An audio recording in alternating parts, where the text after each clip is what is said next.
Good morning. Good morning. Welcome back, everyone. Welcome back to those of you watching at home. Please pop that like button and subscribe button if you want to learn more about the Dharma.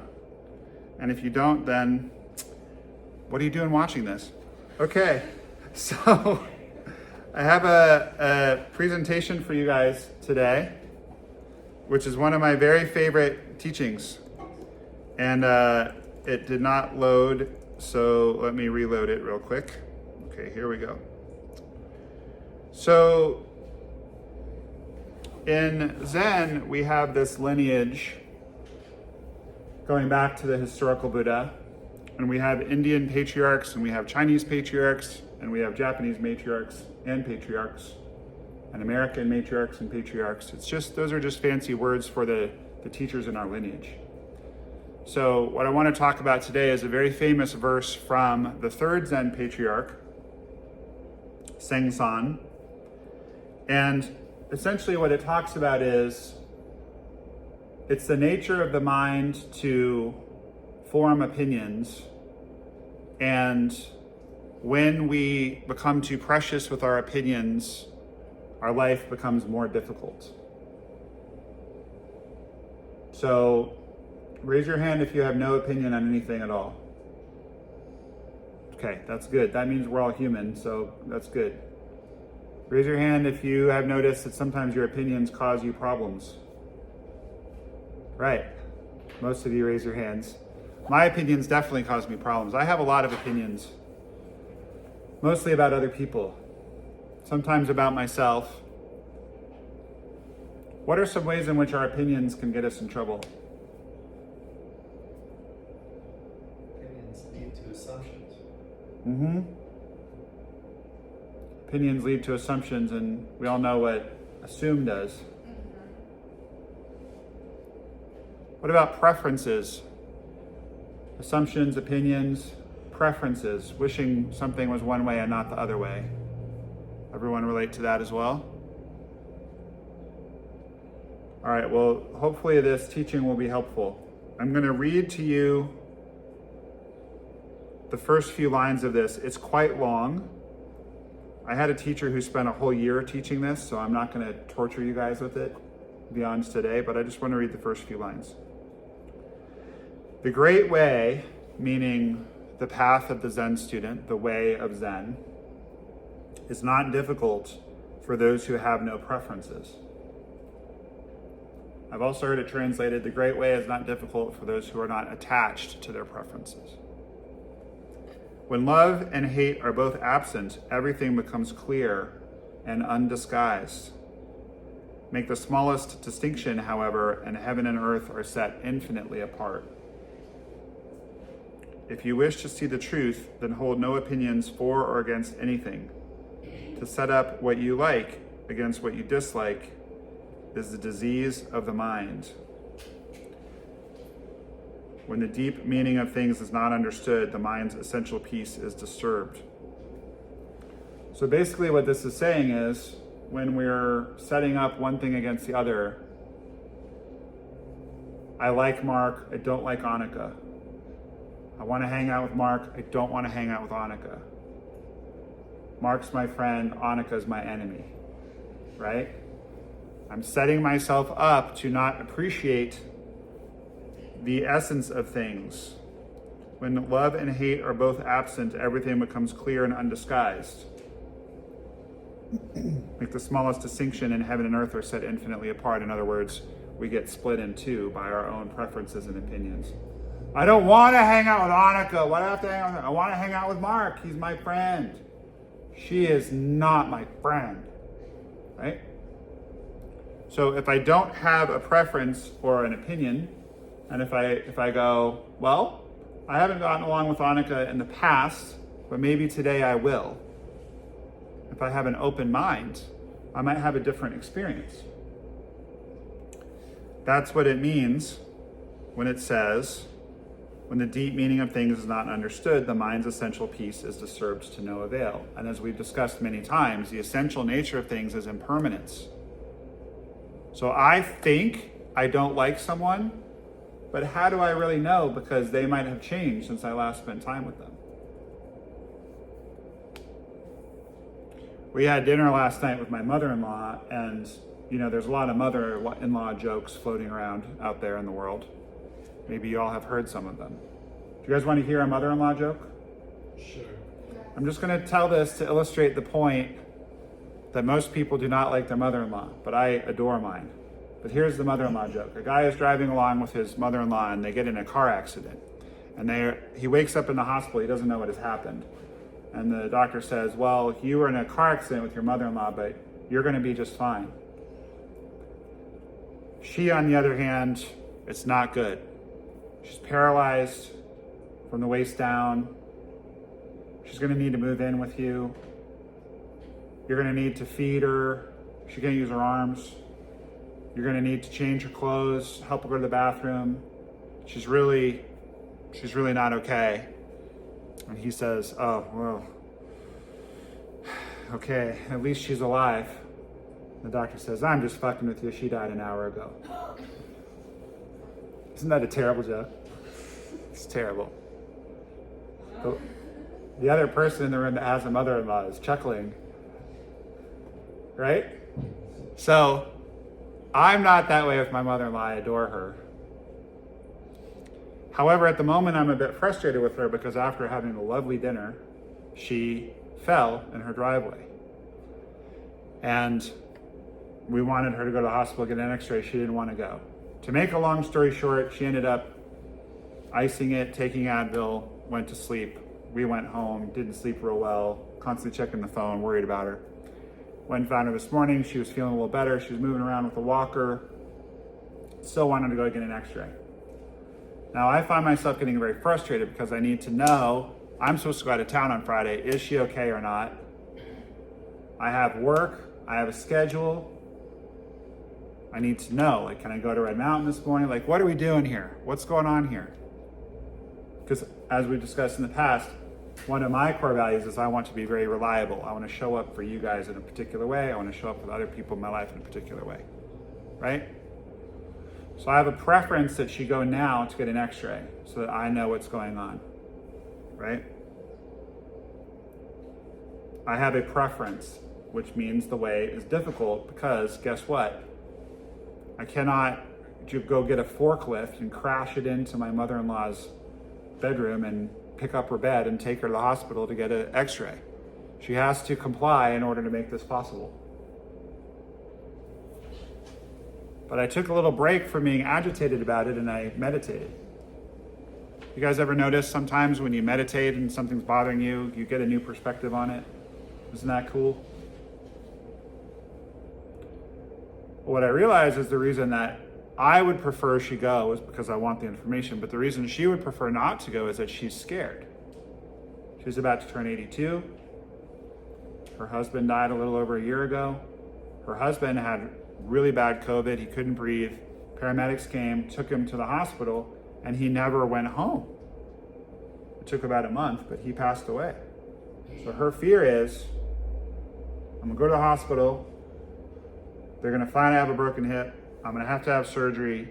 I'm gonna die. I'm never gonna make it home. So I need to just lay here for a little while. I need to just be and kind of wrap my head around that this could be very serious. She doesn't have the language to articulate that. She's not like a touchy-feely therapist like Maureen and I are. She's a red-headed Wyoming cowgirl. She was the rodeo queen of Cheyenne Frontier days. And she's an amazing person. I adore her. She is not a touchy-feely type. So I was very grateful that I was able to see, like, I have this preference that's keeping me from understanding her perspective. What are her preferences and why? Because if you have no preferences and you understand other people's preferences, you become very what? Unbiased. Unbiased. Great word. What else? Empathic. Compassionate? Is that what I heard? I mean, that's works too, but I said empathic. Empathic. Yes, very good. Excellent. Understanding, right. These are all, did you have one? I'm gonna say like psychologically flexible. Yes, very good. Psychologically flexible. For me, the main point of being a Zen student is to become more flexible, more pliant. We're not as rigid. Of course we have preferences, but we are not as attached to them. So having had this insight, I'm kind of like, well, if we find out tomorrow instead of today, does it really matter that much? Like, she either needs surgery or she doesn't. She either has some broken bone or she doesn't. So I told her, I said, well, understand that you need some time, but I need to know by the end of the day tomorrow.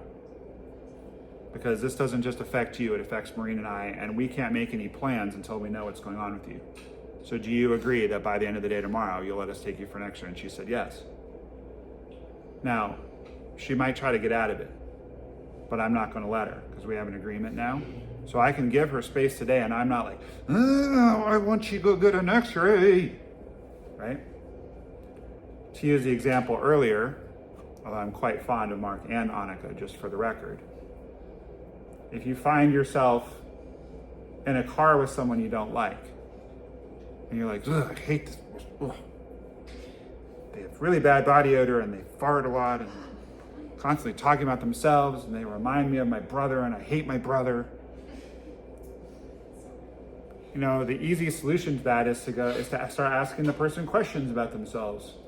You might all of a sudden find you have a really pleasant conversation. Maybe they don't talk to you because they're intimidated by you and you started talking to them and now they want to talk to you. Maybe you find out you have the same favorite band. You like Meshuggah? I love Meshuggah. You like Taylor Swift? I love Taylor Swift. Katy Perry is my favorite. You never know. The thing is that each of you have a lot in common with everybody else in this room because we are all going through a similar human experience. We all have preferences and all of our preferences cause all of us problems. We all want to be happy. We all want to avoid suffering. We all want to have our loved ones be okay, right? So if we show an interest in that person, maybe we find that we like them more than we thought, or maybe we find that they've changed in some way. To set up what you like against what you dislike is a disease of the mind. That's not to say you don't like some things and dislike other things. I like baseball cards. I don't like football cards. I like Zen practice. I don't like, well, I like most meditation practices, but I'm sure we could find one I don't like. I like action movies more than rom-coms. You know, the list goes on. We all have all of our preferences. Although I will say that As Good as It Gets is a pretty darn good movie. So is Love Actually. So this is not to say don't have any preferences, because if we all know people who have been exposed to these teachings who are kind of like, where would you like to eat? I'm not attached. What movie do you want to go to? I am like a leaf on the wind. And it's annoying. It's kind of like holier than thou.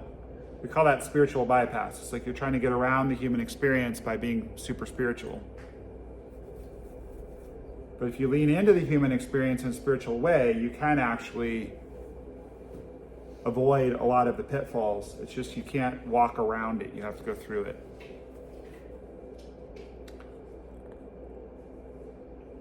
You know, last night I had this moment where I was like, well, I would prefer to be in my bed sleeping than at the ER all night. So maybe this is great that she doesn't want to go, right? You, of course, have things you like more than other things, people you like more than other things. That's okay, but just being aware of them, being like, kind of like, oh, I'm kind of avoiding this thing or this person or this experience. Maybe I should be more open-minded. Great way is not difficult for those who have no preferences or those who are not attached to their preferences. You go, I have a preference. Let's not get too attached to it. Let's not feed it. Let's not engage with it to a point that it becomes painful. Does this make sense to everybody? Like, it's gonna happen. You're gonna have your preferences, but just try to not be too precious about them. Psychological flexibility, I like that. It's also okay to be like, well, I kind of prefer to not do it that way, but I mean, we can do it that way.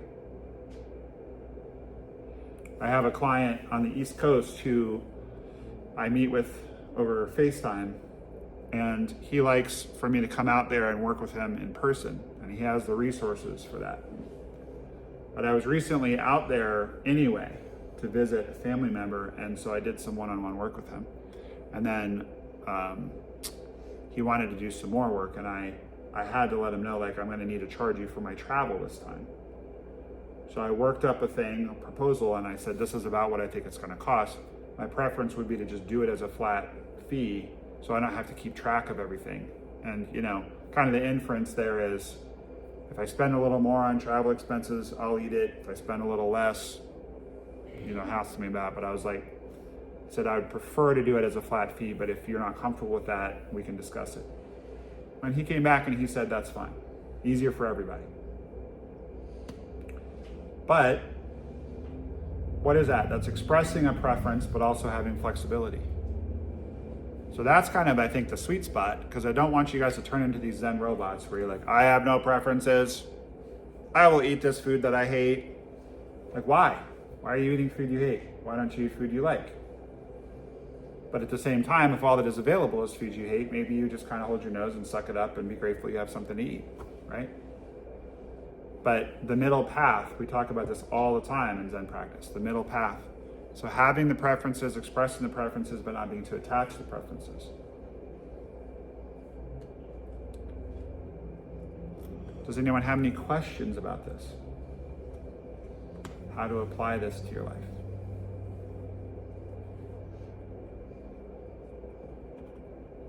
Does it make sense? The less intense your preferences are, the less you will suffer.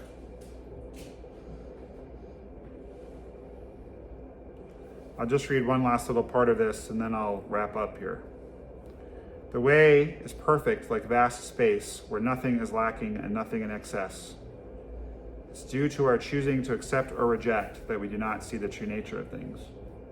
The way is perfect like vast space, nothing is lacking and nothing in excess. So fundamentally, everything is good, everything is fine. Due to our choosing to accept or reject, we do not see the true nature of things. There's one last application of this that I want to share with you guys. We all have a past. Most of us tend to reject our past. One of the promises in the 12 steps is we will neither regret the past nor wish to shut the door on it. And I really like that. I have a lot of trauma in my past. I have a lot of behavior I'm not proud of that I did, and I have a lot of behavior I received that I didn't enjoy. Well, I can either spend my time dwelling on that, pontificating on that, or I can go, it brought me where I am today. I like where I am today. I like who I am today.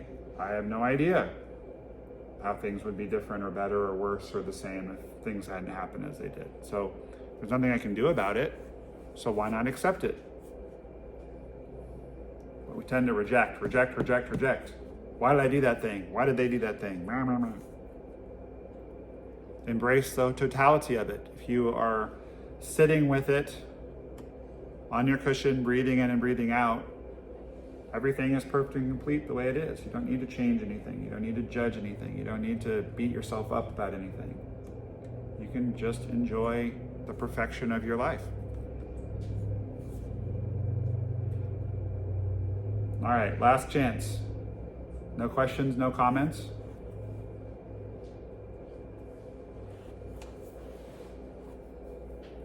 "20 minutes flat. How's that for a tidy little Dharma talk?" All right. Thank you all for being here. Thank you for watching at home. Enjoy your day. Thank you. Thank you.